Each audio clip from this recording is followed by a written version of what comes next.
In this video, Tuck the Invacar's going to be coming out to play, but just before we do, obviously I've got a cup of tea, just preparing at the moment. Quick Betty update. We refilled the transmission yesterday because we were worried it was slipping because the level was low. We topped that up, and this morning, no problem. I think she's feeling stronger than ever. So that was definitely worth doing. Hopefully that will stop the slipping issues we've been having.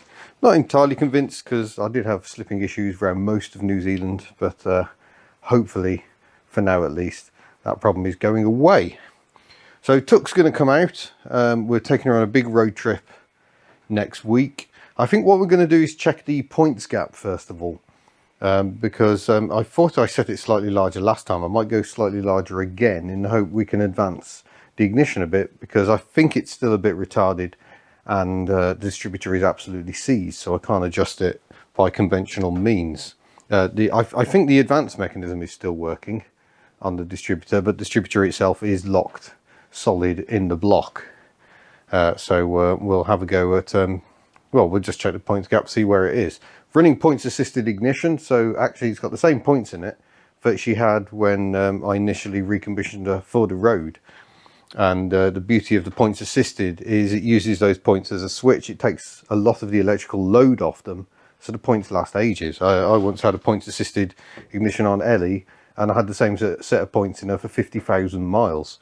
They last for ages when you haven't got the load going through them, but still the heel can wear, the gap can close up. It used to be a real problem on a Mini we used to have, and a pain to access as well. Bit easier on Tuck, so we'll have a cup of tea, get stuck in.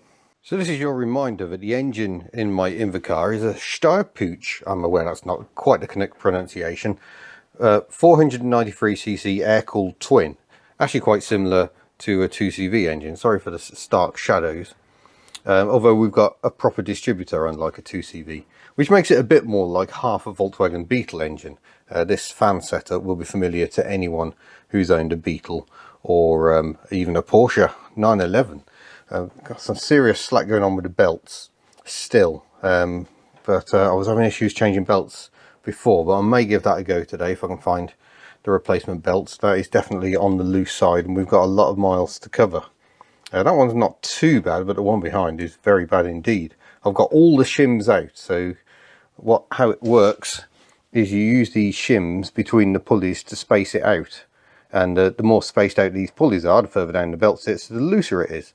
So in theory, if you take the shims out, the belt should be really tight, but what's actually happening is it's really loose. So I need to try and shim up the actual fan unit from the engine, or I need to replace the belts because the belts have stretched. But primarily we're here to check the ignition timing. Right, so as the cam goes round, sorry this is illuminated really badly,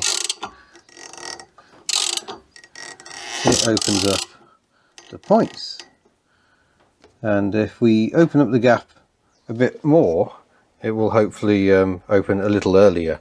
It's currently correctly set to about 8 thou, which is 0.2 mil, and I try and get my feeler gauge in there.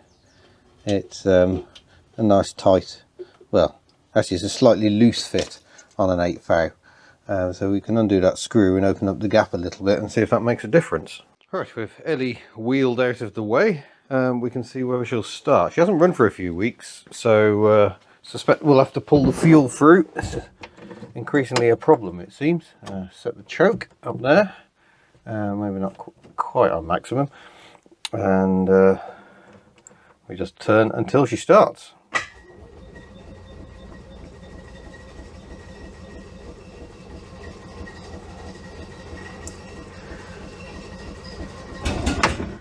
Oh, there she goes. Oh, come on, Tuck.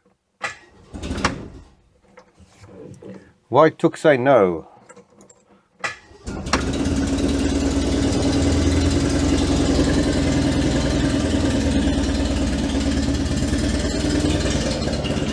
Well, she's in gear. That's not good. Put her back in neutral.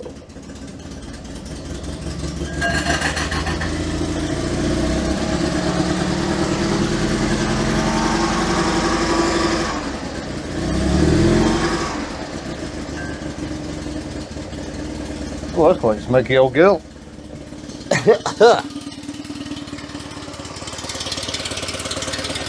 Alright.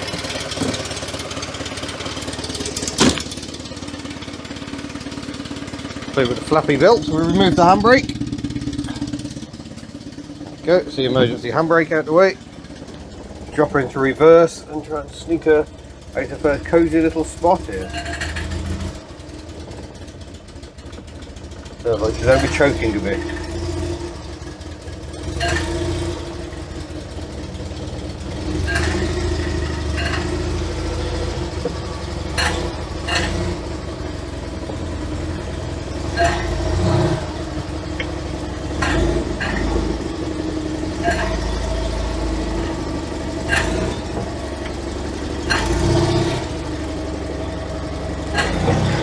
There we go.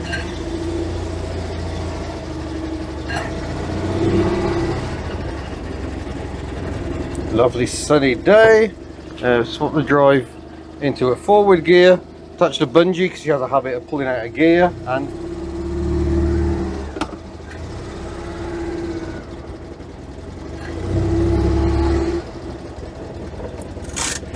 we'll just pull her up there and let her warm up for a bit. I need to wash the windscreen. I mean, I need to wash the whole car really, but you know, first things first.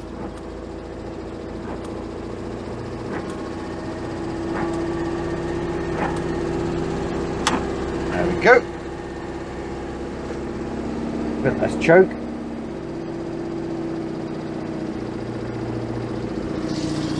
And she's out. Yeah, I'll have to give her a wash either today or tomorrow because we're going away on our adventure on Monday. Our adventure is the start of our long journey to the NEC Classic Motor Show in Birmingham. Really looking forward to it. Right, I'm going to shut up shop here.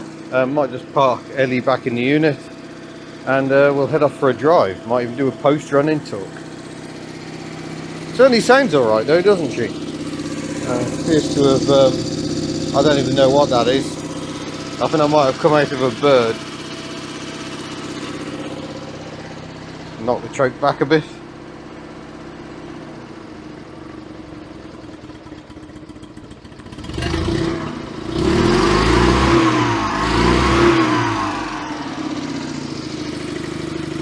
Yeah, she certainly sounds happy enough. Oh, look at this. From a distance, she looks absolutely splendid, having actually had a wash. Still got her scabby wheels. Must do something about those at some point. But then the bodywork's so scabby. She looks quite good from a distance, but when you come in, you can see how ruined the paint has become. This is her original engine cover. The front panel, that's actually off TPA, the spares car, because Tux was snapped in two. So I have to swap that one over. Yeah, she's looking absolutely lovely. Hopefully you now might even be able to see out of the windscreen. I must get rid of this clamp and try and use some sticky stuff remover. The glue on that phone mount is just disintegrated. I bought some new ones, but hopefully don't have glue. But yeah, looking good, Tuck. Well, we've done the post run, which even included sending something to Ohio to someone who actually helped in the earliest days of Tuck as a project. You know who you are. Thank you very much. I'm very pleased to actually take some merchandise to the post office in Tuck just for you, and a few other orders as well. Yeah, seems a little lumpy, I would say, but she's running well enough. I don't think it's that opening the gap has made any difference at all, really. She's still a bit sluggish on the hills. I think really the transmission has had it. Very, very noisy. There's some very noisy bearings in it. So for now we'll put Tuck away, and then I might tackle this, try and get rid of that, make her a little more respectable, shall I say. Turn her in.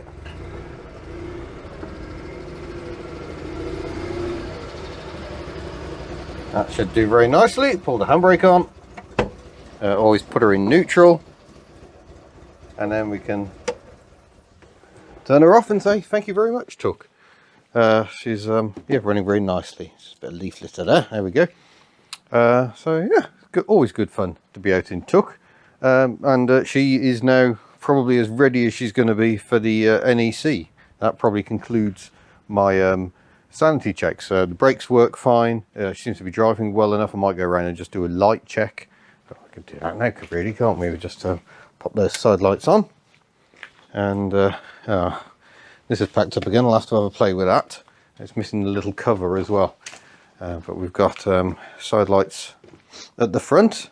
They're very, very dim. I think the indicators are working because they tend to flicker in odd ways if they're not. Headlights, we've got main beam. We've got, yeah, all mod cons. She's looking ready for action. I might just check the tyre pressures as well. The tyre pressures are actually quite low on this car because there's so little weight. Front tyre pressure is something like 17 psi. I think it's 20s in the rear. But yeah, looking forward to our little road trip commencing next week. Obviously there'll be more on that in good time. Although as I'll be on the road so much next week, I'm not sure how it's going to go getting the videos out. Hopefully I'll be able to manage it. And our road to Birmingham will commence. Of course, she's been there before. It's nothing unusual for Tuck. She has been to the NEC Classic Motor Show before, way back in 2018. Let's check that door shut properly. But yeah, very much looking forward to it. So thank you very much for watching. Don't forget you can head to the Hubnut store. We've got lovely merchandise. In fact, we're going to have some new Tuck merchandise available at the NEC, and you'll hear about it online afterwards. Some t-shirts, Verdant Black. Oh my gosh, this is controversial stuff. So yeah, I'm going to sort this out. And then I'll go home. So yeah, thank you for watching. See you soon. Farewell. Because she's a speed machine.